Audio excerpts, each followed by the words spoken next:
Marque phare des sports d'hiver des années 70 et 80, la Savoyarde Fusalp revient sur le devant de la scène, et pas seulement sur les pistes de ski. Vous écoutez C'est pas nouveau, le podcast du particulier qui retrace l'histoire d'un produit iconique de notre quotidien. Dans les années 50, la pratique du ski grand public reste encore anecdotique dans les montagnes françaises. Georges Ribolla et René Vera, deux tailleurs d'Annecy, vont pourtant se lancer dans la confection de vêtements consacrés à cette pratique sportive, en utilisant des matériaux techniques et des coupes innovantes pour l'époque. Leur premier modèle de pantalon voit ainsi le jour en 1952. Ils le nomment Fuseau des Alpes, ce qui donnera par contraction le nom de la marque, Fusalp.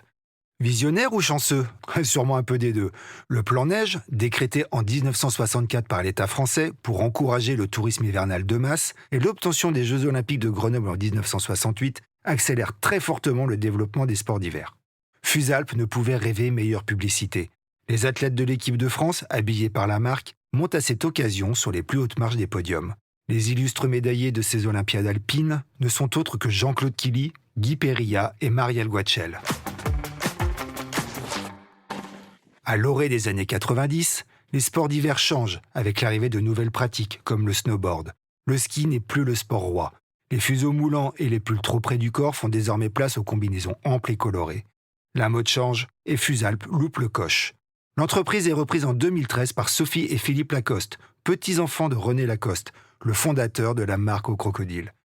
Ces derniers élargissent ses horizons avec des collections à porter au quotidien qui ne se cantonnent plus aux simples pistes de ski. Une stratégie déjà utilisée par les cousins savoyards Moncler et Rossignol. Les trois marques au glorieux passé partagent des caractéristiques communes dans leur logo. Si vous y regardez d'un peu plus près, vous remarquerez qu'ils sont composés d'un coq, d'une paire de skis et des couleurs bleu, blanc, rouge. Merci d'avoir écouté C'est pas nouveau, un podcast animé par Benoît Henry, journaliste au particulier. Vous pouvez retrouver l'ensemble des épisodes sur Figaro Radio et sur toutes les plateformes d'écoute.